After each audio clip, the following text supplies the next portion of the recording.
रोज किसी ना किसी स्कूल की बढ़ी हुई फीस की खबर आती है। रोज किसी ना किसी स्कूल के बाहर माता पिता के धरने प्रदर्शन की फीस आती है। दिल्ली में निजी स्कूलों की मनमानी फीस बढ़ोतरी को लेकर विपक्ष की नेता आतिशी ने सीएम रेखा गुप्ता पर तीखा हमला बोला है। उन्होंने आरोप लगाया कि बीजेपी की सरकार बनते ही प्राइवेट स्कूलों ने अभिभावकों से वसूली शुरू कर दी है। आतिशी ने सरकार से तत्काल 3 मांगे की हैं। पहली मांग, जो सभी प्राइवेट स्कूलों की बढ़ी हुई फीस पर तुरंत रोक लगाई जाए। दूसरी मांग, फीस स्ट्रक्चर का ऑडिट हो। और तीसरी मांग, अगर ऑडिट में मुनाफाखोरी नहीं पाई जाती तभी अधिकतम 1 से 2% फीस बढ़ोतरी की अनुमति मिले। रोज किसी ना किसी स्कूल की बढ़ी हुई फीस की खबर आती है। रोज किसी ना किसी स्कूल के बाहर माता पिता के धरने प्रदर्शन की फीस आती है। चाहे रुक्मिणी देवी स्कूल हो, ग्रीनफील्ड पब्लिक स्कूल हो, आईटीएल पब्लिक स्कूल हो, saint Angel senior secondary school हो, चाहे रोहिणी में लांसर्स कॉन्वेंट हो।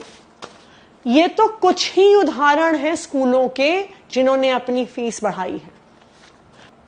आज मैं दिल्ली की मुख्यमंत्री रेखा गुप्ता जी को कहना चाहती हूं कि दिल्ली में हर जगह हाहाकार मची हुई है और अगर भारतीय जनता पार्टी की इन प्राइवेट स्कूलों से साठगांठ नहीं है तो आप आज ही आदेश पारित कीजिए कि ये बढ़ी हुई फीस माता पिता को नहीं देनी है और आज से ही इस फीस पर रोक लगाई जाए।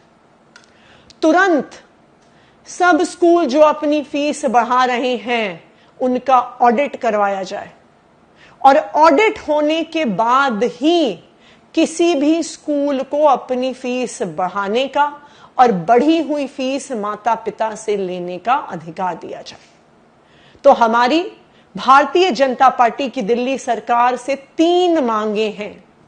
पहली, बढ़ी हुई फीस पर तुरंत प्रभाव से रोक लगाई जाए कि स्कूल माता पिता पर दबाव ना डाल सके बढ़ी हुई फीस बढ़ाने का।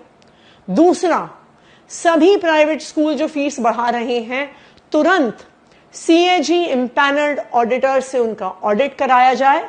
और तीसरा, इस ऑडिट के बाद ही किसी भी स्कूल को बढ़ी हुई फीस लेने का अधिकार होना चाहिए। आतिशी ने कहा कि जब तक आपकी सरकार थी निजी स्कूलों की मनमानी पर लगाम लगी थी। फीस बढ़ाने से पहले ऑडिट होता था और अनधिकृत बढ़ोतरी वापस करानी पड़ती थी। अब हालात बदतर हो चुके हैं। उन्होंने कहा कि सोशल मीडिया और फोन कॉल्स के जरिए अभिभावक लगातार हमसे मदद की गुहार लगा रहे हैं। डीपीएस और इंद्रप्रस्थ जैसे स्कूलों के माता पिता हमसे संपर्क कर रहे हैं क्योंकि उन्हें सरकार पर भरोसा नहीं है। रोज सोशल मीडिया पे लोग हमें टैग कर रहे हैं, ईमेल लिख रहे हैं, फोन कर रहे हैं। कभी बिरला विद्या निकेतन में पढ़ने बच्चों के माता पिता कॉल कर रहे हैं, कभी इंद्रप्रस्थ वर्ल्ड स्कूल में पढ़ने वाले बच्चों के माता पिता कॉल कर रहे हैं, कभी डीपीएस में पढ़ने वाले बच्चों के माता पिता हमें कॉल कर रहे हैं और हमें कह रहे हैं कि आप किसी तरह से इस फीस को रुकवाइए। हम तो विपक्ष में हैं, हमें क्यों कह रहे हैं? क्योंकि उनको भरोसा नहीं है कि भारतीय जनता पार्टी की दिल्ली सरकार इन प्राइवेट स्कूलों पर लगाम लगाएगी। आतिशी ने दोहराया कि अब सरकार को जवाब देना होगा और अभिभावकों को राहत पहुंचानी होगी। फीस लूट अब बर्दाश्त नहीं की जाएगी। ब्यूरो रिपोर्ट, दिल्ली समाचार।